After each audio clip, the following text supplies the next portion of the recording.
I turned off my father's early morning alarm out of worry that he was working too hard, I ended up causing him to leave this world. Because of that small, misguided act of kindness, Dad missed a crucial early meeting. Rushing to the office, he was involved in a car accident and died instantly. My mother never forgave me. At the funeral, she clawed and hammered at my chest, sobbing that she wished it had been me instead of him. One New Year's Eve, she locked me outside in the bitter snow, wearing only a thin nightgown. I had a raging fever of 104 degrees, and she stood on the other side of the frosted glass, asking coldly if Dad had been this cold before he died. The day my acceptance letter to Blackwood University arrived, the most prestigious school in the country, my older sister Harper murmured, "If Dad were still here, maybe I wouldn't have choked on my first try at the entrance exams." Mom didn't hesitate. She snatched the heavy envelope and tore my future into confetti. In the middle of the night, I would often wake to the sound of her voice in the hall, begging a silent God to take me, the criminal, and give her Marcus back. Then, 6 years later, Dad returned. He had completed his secret mission, and when he learned that I was dead, they all went insane with regret. It was the 6th year since Dad's supposed death when the phone rang. His voice was exactly as I remembered it. "Sadie?" My mind went completely blank. For a horrifying second, I couldn't move, couldn't breathe. Tears burst from my eyes and my throat felt clogged with cotton. I couldn't form a single word. Hearing my ragged sobs, his voice softened, laced with a familiar, deep guilt. "I know I worried you, baby. I was under deep cover, a federal op. I had to fake my death. It was high risk, a total blackout. I wasn't trying to cut you out. The mission is over now. I'm coming home tomorrow. Sadie, did you miss your dad? How's your mother? And Harper? Are they home? Never mind, I'll be there soon enough. Tell them I love them. I have to go, Sadie. See you tomorrow." I stood there, dazed, the dead phone still pressed to my ear. A tear splashed onto the half-taped Blackwood acceptance letter I'd been trying to piece back together. I wiped it away fiercely. I needed to call Mom, to call Harper, tell them Dad was alive. He hadn't died in a senseless crash. He had been a hero, fighting the good fight. I hadn't killed my father. I wasn't the curse. But as I finally tried to dial them, I realized they had both blocked me on every platform. Every single one. It doesn't matter. I know where Mom works.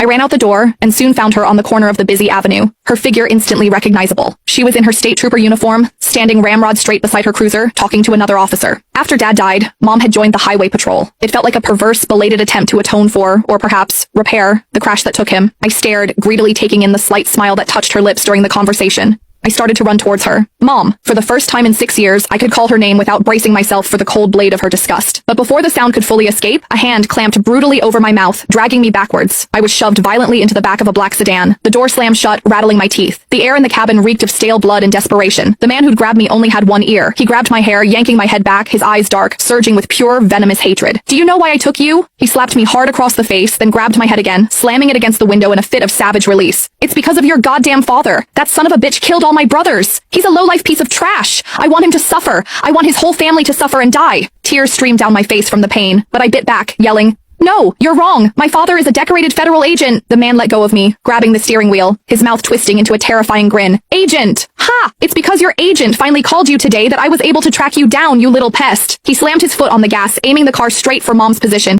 Click the link in my bio to get the full story for free.